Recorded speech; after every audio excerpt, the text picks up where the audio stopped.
One of the best points in my day is always listening to something by artist taxi driver Chucky Mark. Absolutely love the guy. I want to go and see him live somewhere when he performs. I will constantly scan the internet to try and find out where that is. Personally, I'd like to have a ride in his cab as well. But anyway, that much aside. Yeah, video he just did and that I've just watched is essentially saying the world stands astounded, amazed, stunned at May's racism. Let's say it again. Astounded and stunned at May's racism. Now, I know this usually gets huge dislikes from people. Yeah? Of course it gets huge dislikes. Gets me disliked by some friends who, unfortunately, that's just going to happen, I'm afraid. When I say a huge percentage of Brexit is about racism and xenophobia. That's what's behind a lot of it. That's what's behind retaining control of her own borders. That's what we're talking about. No matter how you voted, that's the truth. Chucky describes Britain as a xenophobic backwater. Yeah? A xenophobic backwater with, and another phrase I got to comment on that I love the guy using, was a patriotic firewall. A xenophobic backwater with a patriotic firewall. Where did the xenophobia come from? Probably dreams of empire. Probably dreams of Churchillian conquests in the East, the Far East, India, Pakistan, Jamaica, Africa. Probably dreams of, dare I say it, imperial greatness. And what have we got all about Brexit? Make Britain great again. What's making Britain great again all about? Yeah? What's that all about? Like Trump in America. Make America great again. And what's a big strand of Trump all about? Racism and xenophobia. May, Trump. They have a lot in common because their people have a lot in common. The same ideology, the same wall building, otherizing ideology, the same we're really good because we're white.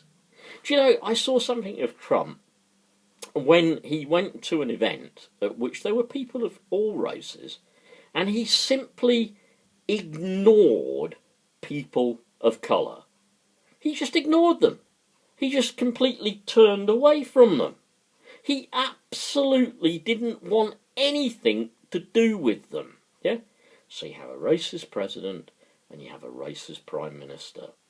And what's the one thing that both of these countries really, really like to happen? What seems to make their rich elite even richer? What seems to further empower the ruling elite? What seems to make more profit? And above all, what seems to create kind of good news for either Trump or May? War. And the military-industrial complex and war, and everything is good news, isn't it? There's always somebody else you can go to war with. There's always somebody who you can send your sons and daughters to fight, but not you. There's always somebody with something that you have to pretend is your cause of freedom, which in fact it usually isn't. In America's case, it's your chance to get your hands on, say, North Korea's mineral wealth, drop a few nukes, and that can be America's. It can belong to President Trump. Send in a few NATO troops. Send in the British Army. Another one. Where, in all this war and hate rhetoric, has May got any mandate from the UN to send British troops to attack, if necessary, North Korea? Yeah, come on, tell me. Say to me, you're a Labour voter, you voted for Blair, and Blair didn't have any mandate on Iraq and whatever. Quite agree. Not in my name then, and not in my name now. Yeah? War, hate, and class division. Both sides of the Atlantic. And they both play with it. They love it. The one thing May wants, actually, is what I'm going to call, and I've called it before, it's her Falklands moment. Her government is shit. Her handling of Brexit is falling apart around her little earringed ears.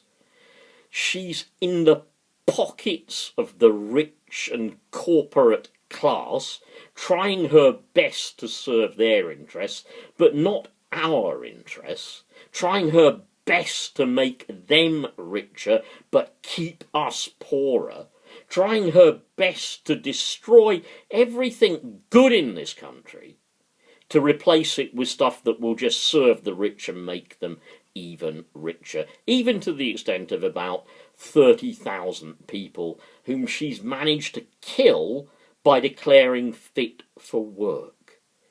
This is what May is all about. This is what Tories are all about. And we think we've defeated that.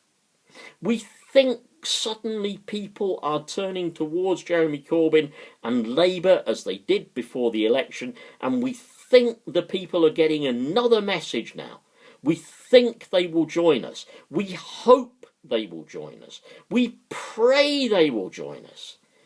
But the media and the Tories fight even harder to hang on to power like the little neo-Nazis and dictators they are. Yeah? One of my favourite cities, although I've never been there, Berlin. Yep.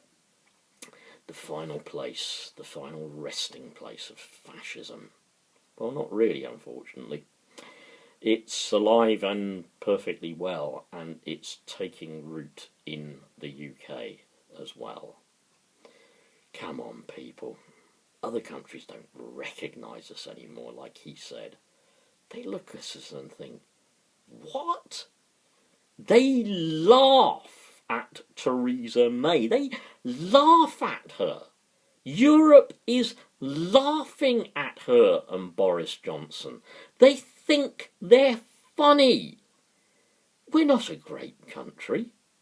We're an international joke. And we're an international joke and we're funny because of those people who don't, I believe, really represent us as a decent country who wants for the many, not just the few. Anyway, look, that's 2 goes at me today, so that's more than enough, okay? Thanks for watching. Please feel free to pass this on.